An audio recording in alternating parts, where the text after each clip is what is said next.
Thank you, Chairwoman Schakowsky. And today we are continuing your subcommittee's work of protecting consumers by examining the increased risks that consumers face from scams and unsafe products during the COVID-19 pandemic. And while the direct loss of life is the most terrible consequence of the pandemic, its devastation extends beyond the infections. Tens of millions of people have lost their jobs. And the pandemic has also completely upended American life, forcing Americans to dramatically change how they work, how they learn, how they socialize. In New Jersey, data shows people were spending 98% of their time at home during the peak of the outbreak here in April. And now, with COVID-19 infections surging across the country, this new normal looks like it's going to last a long time. The health experts tell us that we're safer at home, but more time at home can also result in risks to consumers' health, safety, and financial well being. Young children, for example, are particularly at risk to household threats as parents struggling to juggle work and childcare are more likely to inadvertently leave their unsupervised, uh, young person or children, uh, and there's more potential for injury from household dangers, for example. And for older Americans and senior citizens, months on end with little interpersonal contact and support has left them particularly vulnerable to the fraudsters preying on their isolation.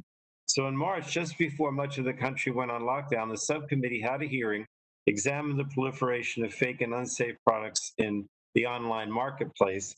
And while e-commerce has become something of a lifeline for many Americans sheltering at home, it's also laid bare the ubiquity of unsafe and counterfeit products, as well as the truth that scammers abound, making what's already a nightmare even worse. And Americans have purchased bogus treatments and sham testing kits from unscrupulous sellers that flood social media sites. Even hospitals have fallen victims, inadvertently purchasing counterfeit face masks that put the lives of our frontline health workers at risk. With widespread shortages and supply chain delays on key medical equipment and household essentials, opportunistic sellers are also price gouging consumers. And I think we've made some job gains in the last few months, but still nearly 18 million Americans are still unemployed. Scammers are exploiting Americans struggling financially, including by targeting their stimulus checks and unemployment benefits. Scammers have come with new versions of the old scams, posing as the government, fundraising for fake charities, among other things. And I think that the ongoing pandemic is no excuse to stop our vigilance on these consumer protection threats. So I'm proud to have joined you, Madam Chair, in introducing the COVID-19 Price Gouging Prevention Act, which prohibits the sale of consumer goods and services at unconscionable excessive prices.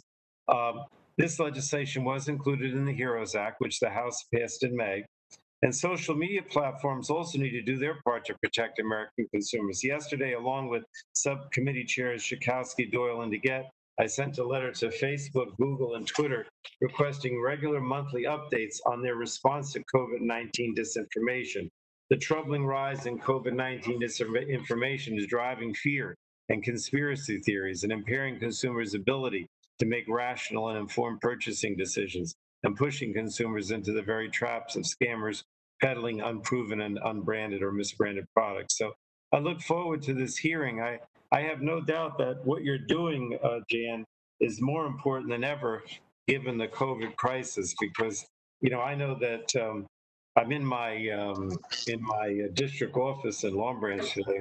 We're still closed. We're still operating virtually, but we're getting all kinds of calls from people talking about price gouging and scams. So this is particularly important here, and I want to thank the witnesses as well. I yield back.